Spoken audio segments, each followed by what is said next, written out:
વિદ્યાર્થી મિત્રો, ભાગ 4માં આપણે સમાંતર શ્રેણીમાં હોય તેવા માગેલ પદો શોધવા માટેના આપણે સૂત્રો જોયા હતા, જેને આપણે ભાગ 5માં ફરીથી યાદ કરી લઈએ. જ્યારે સમાંતર શ્રેણીમાં રહેલ અમુક પદો શોધવાના હોય ત્યારે શોધવાના પદોની સંખ્યા અનુસાર તે પદો માટે નીચે મુજબની ધારણા લેવાથી ગણતરીમાં સરળતા રહે છે. જેમાં શોધવાના પદોની સંખ્યા, શોધવાના પદો માટેની ધારણા, સામાન્ય તફાવત અને પદોનો સરવાળો આપેલો છે. જો સમાંતર શ્રેણીમાં રહેલા 3 ક્રમિક પદો શોધવા હોય તો તેમને માટે ધારણા a-d a+d લેવાથી તેમનો સામાન્ય તફાવત d અને પદોનો સરવાળો 3a થાય. જો સમાંતર શ્રેણીમાં રહેલા 4 ક્રમિક પદો શોધવાના હોય તો તેમને માટે ધારણા a-3d a-d a+d a+3d મળે છે, જેમનો સામાન્ય તફાવત 2d અને પદોનો સરવાળો 4a થાય. તે જ પ્રમાણે 5 ક્રમિક પદો માટે ધારણા તરીકે a-2d a-d a+d અને a+2d લઈશું, જેમનો સામાન્ય તફાવત d અને પદોનો સરવાળો 5a થાય. તેવી જ રીતે 6 ક્રમિક પદો માટે ધારણા a-5d a-3d a-d a+d a+3d અને a+5d લઈશું, જેનો સામાન્ય તફાવત 2d અને પદોનો સરવાળો 6a થાય છે. અહીંયા આપણે એક એક્ઝામ્પલ લઈએ એટલે આપણને ખ્યાલ આવશે.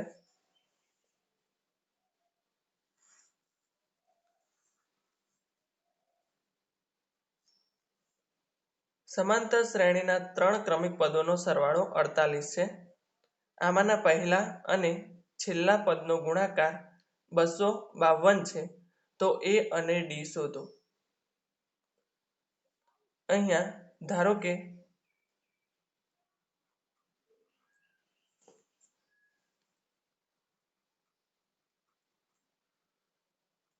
સમાંતર શ્રેણીના 3 ક્રમિક પદો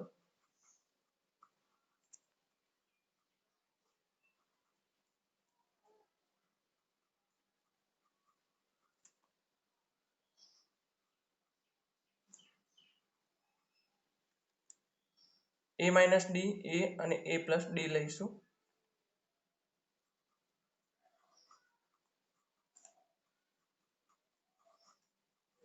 છે.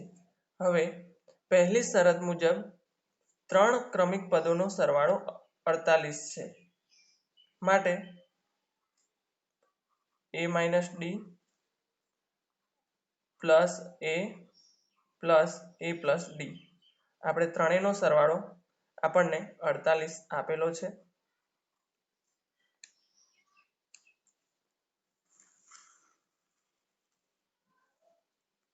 હવે ત્રણેયનો સરવાળો કરીશું a પ્લસ a ટોટલ આપણને 3a મળે છે અને -d પ્લસ d કેન્સલ થશે એટલે કે 3a = 48. માટે a = 48/3 માટે a = 16 * 48 થશે એટલે કે a = 16.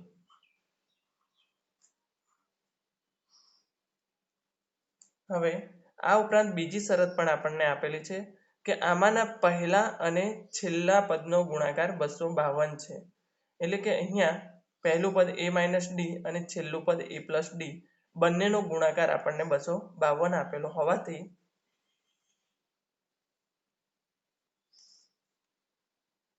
અહીંયા a-d અને છેલ્લું પદ a+d બંનેનો ગુણાકાર આપણને 252 આપેલો છે. માટે આપણને એક નિત્યસમ મુજબ a² - b² = a - b a+b નો ઉપયોગ કરી a minus D a plus D એટલે કે a square minus D square થશે બરાબર 252. હવે a બરાબર 16 હોવાથી એની કિંમત મૂકીએ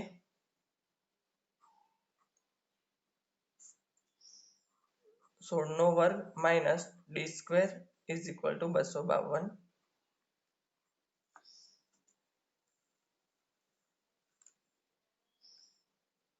માટે 16 નો વર્ગ 256 થશે minus D square is equal two 252. માટે 256 પ્લસ 252 ને આપણે ડાબી બાજુ લાવવાથી માઇનસ થશે 252 બરાબર માઇનસ ડી સ્ક્વેર ને આપણે જમણી બાજુ લાવીશું એટલે પ્લસ ડી સ્ક્વેર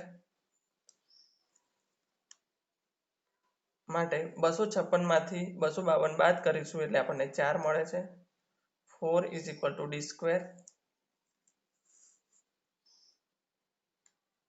માટે ડી ઇઝ ઇક્વલ ટુ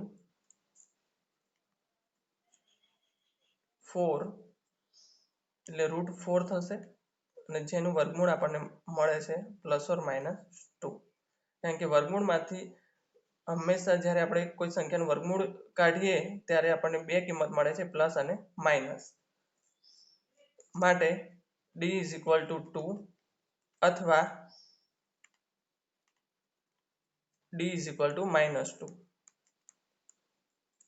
આ રીતે આપણે આપેલ ક્રમિક પદો ઉપરથી પ્રથમ પદ a અને સામાન્ય તફાવત d શોધી શકીએ છીએ.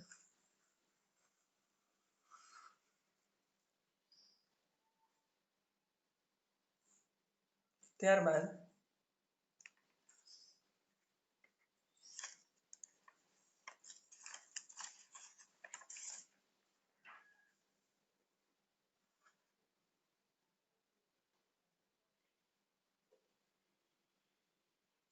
શાંત સમાંતર શ્રેણીનું મધ્યમ પદ. હવે ધારો કે n પદો ધરાવતી શાંત સમાંતર શ્રેણીના પદો a1 a2 a3 up to an છે. શાંત સમાંતર શ્રેણી એટલે જેમાં પદોની સંખ્યા નિશ્ચિત હોય. અહીંયા n પદ સુધી હોવાથી શાંત સમાંતર શ્રેણી છે. જો n અયુગ્મ હોય તો n+1/2 મું પદ શ્રેણીનું મધ્યમ પદ હશે. જ્યારે n યુગ્મ હોય ત્યારે n/2 મું પદ તથા n/2+1 મું પદ એમ બે મધ્યમ પદ હશે. એક્ઝામ્પલ જોઈએ.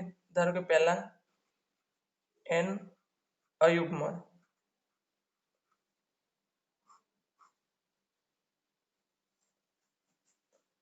કોઈ શ્રેણી લઈએ 1 3 5 7 9. તો આપેલ શ્રેણીમાં શાંત સમાંતર શ્રેણી છે અને સંખ્યા 1 2 3 4 ને 5 અને જે n બરાબર 5 એ અયુગ્મ સંખ્યા છે. તેથી n/2 n+1/2 મું પદ શ્રેણીનું મધ્યમ પદ છે. તો અહીંયા n બરાબર 5 હોવાથી n+1/2 જેમાં આપણે n ની કિંમત મૂકી દઈએ 5+1/2 એટલે કે 6/2 એટલે કે 2 તારી 6 એટલે કે ત્રીજું પદ મધ્યમ પદ હશે. એટલે કે આપેલ શ્રેણીમાં ત્રીજું પદ 1 2 અને 3 ત્રીજું પદ 5 હોવાથી તેનું મધ્યમ પદ 5 મળે છે. એટલે કે મધ્યમ પદ બરાબર 5. હવે જો n આપણે યુગ્મ લઈએ ધારો કે કોઈ શાંત સમાંતર શ્રેણી લઈએ 2 4 6 8. તો અહીંયા શાંત સમાંતર શ્રેણી અને 1 2 3 4 એટલે 4 નંબર છે જે યુગ્મ છે. તો n ઇઝ ઇક્વલ ટુ 4. જેમાં આપણે જોયું કે કે જ્યારે n યુગ્મ હોય ત્યારે n/2 મું પદ તથા n/2 + 1 મું પદ એમ બે મધ્યમ પદ મળે છે. તો અહીંયા પહેલા n/2 લઈએ,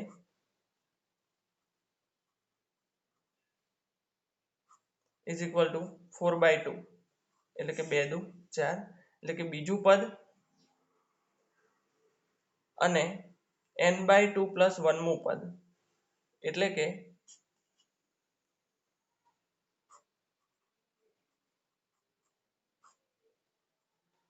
અહીંયા n/2 એટલે કે બીજું પદ એટલે 2 + 1 એટલે કે ત્રીજું પદ, એટલે કે બીજું પદ અને ત્રીજું પદ મધ્યમ પદ હશે એટલે કે બીજું પદ 4 અને ત્રીજું પદ 6, બે મધ્યમ પદ આપણને મળે છે.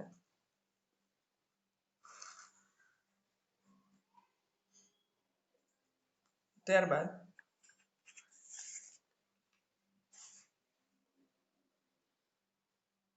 સમાંતર શ્રેણીના ગુણધર્મો.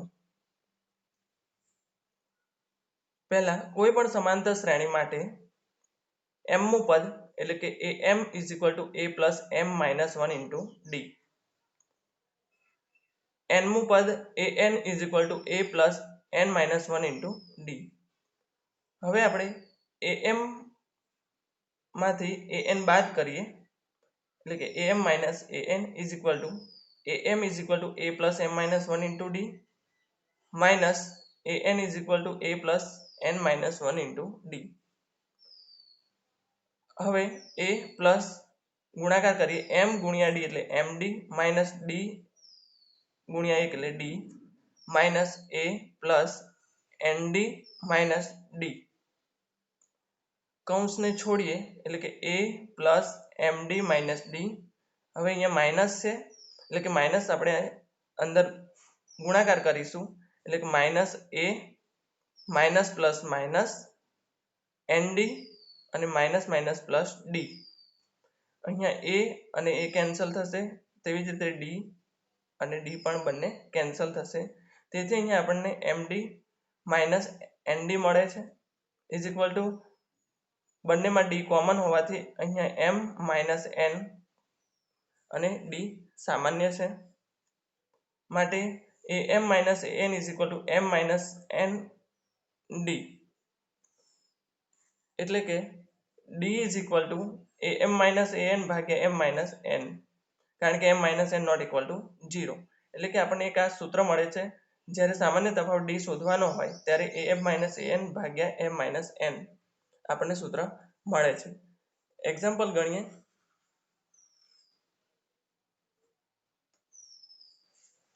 જો a3 = 8, a7 = 24 તો a શોધો. અહીંયા આપણે સૂત્ર મૂકીએ d =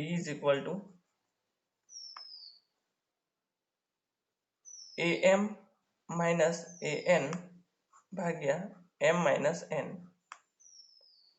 હવે am તરીકે આપણે m = 7 લઈશું એટલે કે a7 માઇનસ a3 n = 3 અને નીચે m = 7 માઇનસ n = 3 થશે. અહીંયા આપણે નોટ પણ કરી શકીએ કે m = 7 અને n = 3. હવે a7 = 24 માઇનસ a3 = 8 ભાગ્યા 7 માંથી 3 બાદ કરીશું એટલે આપણને 4 મળે છે. હવે 24 માંથી 8 બાદ કરીશું એટલે આપણને 16 મળે છે, ભાગ્યા 4 એટલે કે 4 × 4 16 મળશે, એટલે આપણને જવાબ 4 મળે છે, માટે d = 4.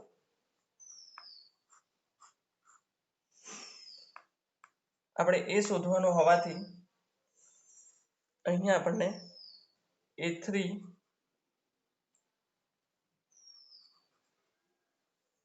અહીંયા આપણે an = a + n - 1 d જે સમાંતર શ્રેણીનું સૂત્ર છે. હવે n બરાબર 3 મૂકીએ,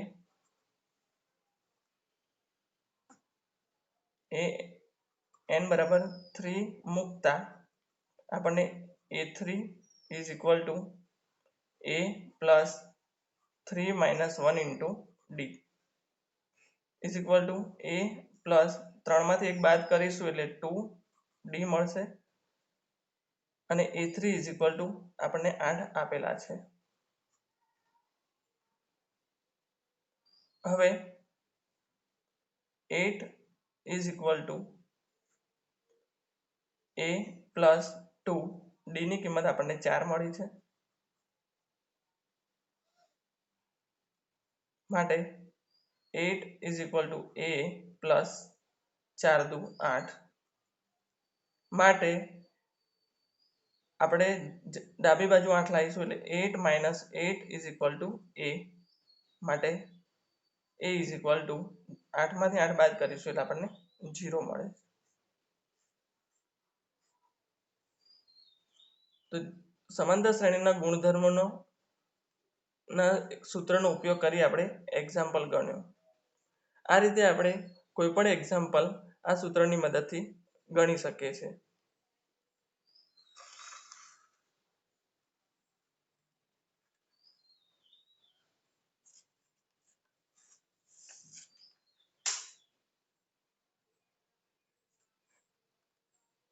હવે કોઈ પણ શાંત સમાંતર શ્રેણીમાં શરૂઆતથી અને અંતથી સરખા ક્રમે આવેલા બે પદોનો સરવાળો હંમેશા પ્રથમ પદ અને અંતિમ પદના સરવાળા જેટલો જ થાય છે. ધારો કે એક એક્ઝામ્પલ આપેલો છે અહીંયા કે 3, 6, 9, 12, 15, 18. હવે શાંત સમાંતર શ્રેણીમાં શરૂઆતથી અને અંતથી સરખા ક્રમે આવેલા બે પદોનો સરવાળો એટલે અહીંયા પ્રથમ પદ અને છેલ્લું પદ બંનેનો સરવાળો હંમેશા પ્રથમ પદ અને અંતિમ પદના સરવાળા જેટલો જ હોય. ધારો કે આ બંનેનો સરવાળો આપણે કરીએ 3 પ્લસ 18 એટલે આપણને 21 મળે છે. તેવી જ રીતે એ પછીના બે પદોનો સરવાળો આપણે કરીએ 6 વત્તા 15 પણ 21 મળે છે. તેવી જ રીતે આ બંને પદોનો સરવાળો પણ આપણને 21 જ મળે છે. એટલે જ્યારે શાંત સમાંતર શ્રેણી આપેલી હોય ત્યારે શરૂઆતથી અંતથી સરખા ક્રમે આવેલા બે પદોનો સરવાળો હંમેશા પ્રથમ પદ અને અંતિમ પદના સરવાળા જેટલો જ મળે છે. સમાંતર શ્રેણીના n માં પદનું સૂત્ર અને n ની સુરેખ બહુપદી છે. અહીંયા an is equal to a plus n minus 1 into D is equal to a plus આપણે ડી ની અંદર ગુણી નાખીએ એટલે n ગુણ્યા ડી એટલે nd માઇનસ ડી એકા ડી એટલે કે ડી ઇન્ટુ 1 એટલે ડી થશે. માટે an ઇઝ ઇક્વલ ટુ આપણે આને પહેલા લાવી દઈએ કે D into n plus a minus D જેને આપણે કૌંસમાં લખેલા છે. આમ an A x into n plus y સ્વરૂપની બહુપદી છે. અહીંયા ડી ને આપણે x તરીકે લઈએ છીએ, x બરાબર ડી સામાન્ય તફાવત, અને જ્યારે y is equal to a minus D અચળ પદ. અહીંયા આપણે જોઈએ અહીંયા x is equal two D સામાન્ય તફાવત અને y ઇઝ ઇક્વલ ટુ અચળ પદ a માઇનસ ડી. એક એક્ઝામ્પલ લઈએ.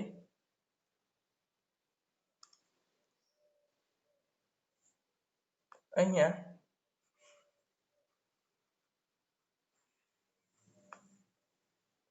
an is equal two 7n plus 3 આપેલા છે, જેને આપણે તેને an is equal two D into n plus a minus D સાથે સરખાવતા n પ્લસ સાથે સરખાવતા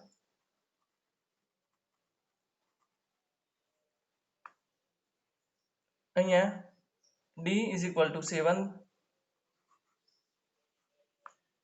મળે છે અને અચળ પદ a minus D is equal two 3.